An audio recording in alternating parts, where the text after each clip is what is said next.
As I struggled in with our last luggage, I thought of telling my husband that we should go visit our neighbors and invite them over for our housewarming. But no one seemed to be in when we checked. Our housewarming was cool, with a bit of friends and family around.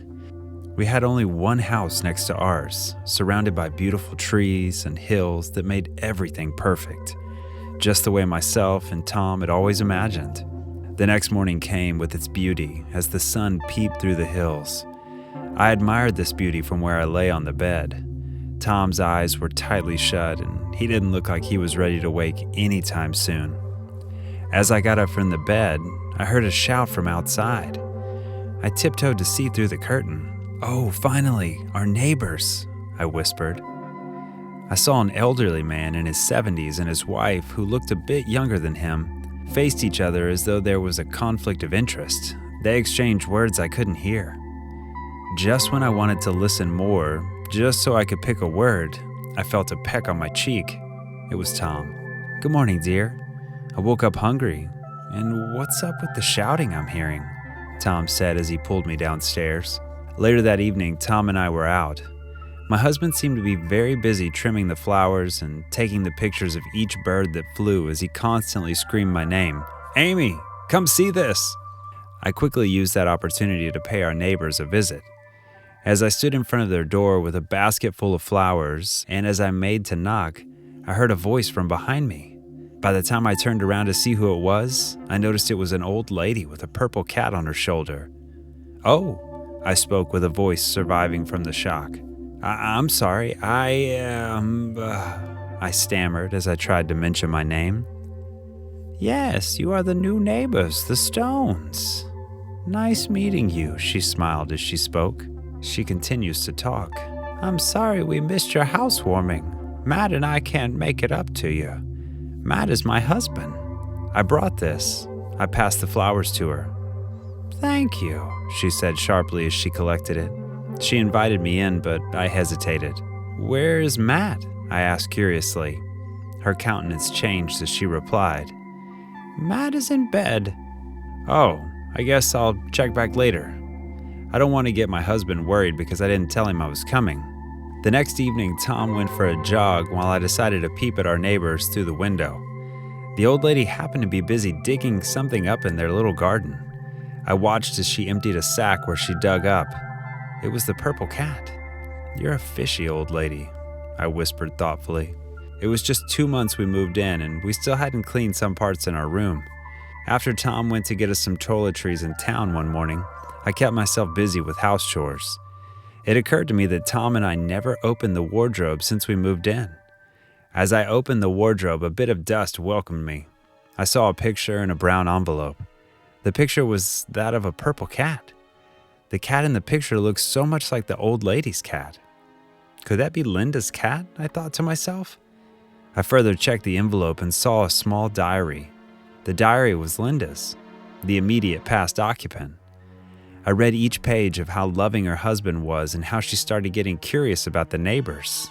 The old lady, how happy she was the day she got her cat. At this point, I was already seated on the bed with the diary in my hand. I continued reading until I read the part where the old lady told her to give her husband drugs that would turn him into a vegetable after she'd gone to meet her for an elderly advice on her marriage. Linda wrote how she refused and how she would constantly hear a strange movement inside her house. I flipped through the pages to the next page. It was blank. I kept flipping until I saw a page where Linda wrote, "I'm scared of my neighbors. She's nuts." My heart skipped a beat as I read the words. I kept flipping the next blank pages until I saw another page. "The old lady took all I have. Suicide is what I'm left with." I couldn't wait to continue reading. I ran over to where I placed my phone and dialed my husband's number, but the network was bad. I heard a knock on the door.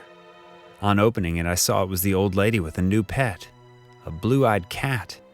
I stood at the door for a while with no idea what to do or say. What does she want, I thought. "Can I come in?" she asked with a smile. Okay, I said, confused. How's Matt?" I asked her. "Oh, Matt is sick. The doctor said he has a spinal issue." She spoke unconcerned as she sat down. "Sick? Does that mean he can't walk anymore?" I asked. Yes, he certainly can't. His 2 legs are resting.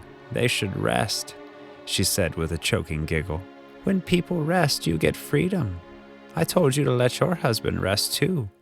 It's beautiful to see them dependent on your instructions, she said as she held my hands. Immediately, I took my hands off of hers and screamed at her. So it was you. You took everything from her. No, I didn't. I made her free, she said with her eyes wide open. Get out of my house, I screamed as I rushed to the door. Or I'll call the cops on you, I said more angrily. The old lady didn't look remorseful. Amy, no one calls the cops on me. If you do, you'll pay for it, she snubbed as she walked out.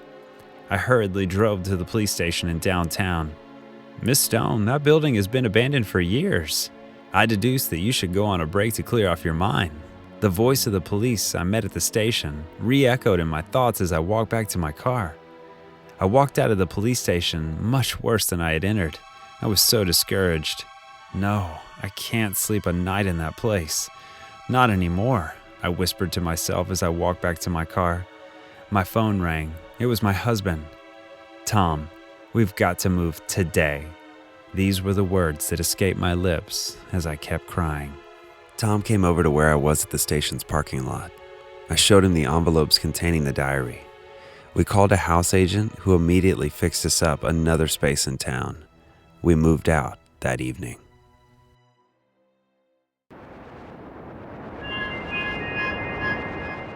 I walked home quickly, happy it was already the weekend.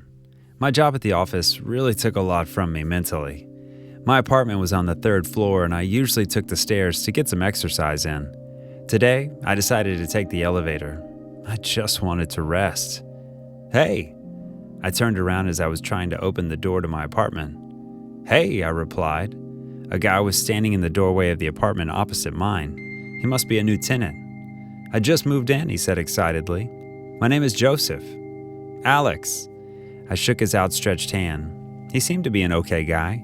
He told me he moved away from his former place because he wanted a fresh start.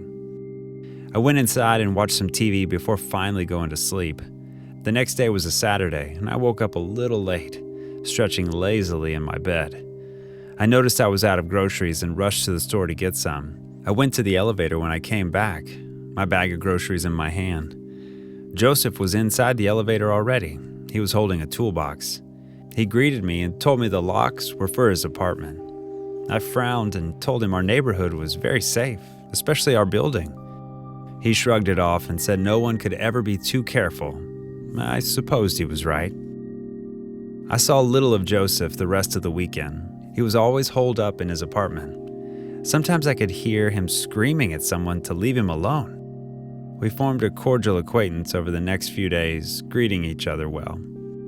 It was a Tuesday and I got home late from work. I crashed on my bed without eating. I fell asleep almost immediately. Was someone knocking on my door? I opened my eyes and stood up. The knocks grew louder, insistent. I opened the door to see who it was, but to my greatest surprise, it was Joseph. He looked troubled, his eyes darting around. He told me some people were after him and they would find him soon. When I asked him how he knew, he said he just did. That was the reason why he moved here. I just sat down looking at him. I couldn't fathom why he was so scared. I asked him to call the police and he got even more scared, trembling. He said the police couldn't be trusted. The last time he reported to the police, they threatened to lock him up. And you're sure these people will find you? What do they want from you anyway? I asked. I don't know, man. I only know that they want to kill me. I began to think that Joseph was hiding something. Perhaps he stole from them or did something that landed him in trouble. He seemed to think he was innocent, though. Keys jingled outside and Joseph jumped. I rolled my eyes and checked through the peephole. It was just Miss Maria, the cleaning lady. I opened the door, ignoring Joseph's protests. I smiled at her. She was very efficient in her job. She kept cleaning the building. Miss Maria asked if there was anything else she could do for us. I shook my head in the negative. Joseph lunged at her, knocking her to the ground. I shouted in fright and tried to pry him off of her. He finally got up, but Miss Maria was unconscious. They can turn anyone over. It's what they always do. "Joseph, are you sure you're fine?" I was beginning to think he wasn't. He just knocked out the cleaning lady for nothing. I told him to sit. I rubbed my face. How was I supposed to explain this when she woke up? I quickly closed the door after confirming that no one witnessed what happened. I brought out my phone, attempting to call the ambulance. Joseph looked up at me and asked what I was doing. I replied that I was just calling the ambulance for Miss Maria. "Oh no, they got you too. You can't kill me." He rushed from the chair. Everything was happening in slow motion. One minute, Joseph was sitting on the couch. The next minute, he tackled me to the floor, bending my arm behind me. 911, state your emergency. "Help," I gasped. Calm down and tell us what's going on." Joseph tried to cover my mouth. I never noticed how strong he was. "Someone's trying to kill me," I said amidst struggles. Joseph punched me and I heard a crack. He just broke my nose. A high ringing sound pierced my ears. I flailed, truly panicked. I was sure Joseph was not normal. My elbow connected with something soft and I heard a grunt from Joseph. I jabbed him with my elbow again and was appeased to hear him groan. "Hello? Are you there?" My phone was still connected to 911. I tried to reach for it. "Apartment 34, Old Mason Lane." I hoped they heard the directions. Joseph punched my face again and I roared in pain. I saw movement in the corner of my vision. Miss Maria was stirring. She stood up shakily and saw my struggling beneath Joseph. My face was bloody. Her face paled and tears welled in her eyes. I shook my head, urging her not to make a sound. Joseph was occupied with trying to keep me down. He didn't notice Miss Maria grabbed the umbrella I usually kept by the door. She hit him on the back of the head, and he stood up and looked toward her angrily. She screamed as she raised the umbrella again. He caught it as she tried to hit him. He then slapped her across the face. As I was now free of his weight, I mustered all my strength and pushed him hard. His head connected with the floor with a thunk, but he remained conscious. "Bring the umbrella," I yelled at Miss Maria. I held him down and she hit him on the head till he passed out. There was a silence as Miss Maria and I stared at each other. Then she fell to her knees and broke down in sobs. I stood up, trembling. I went to the sink and washed my face, feeling numb. Miss Maria was hugging her knees to the body, scared to the core. We heard sirens getting louder. The police burst in a few minutes later and questioned us. Miss Maria took a while to calm down before she narrated what happened. After Joseph was treated, he was put into custody.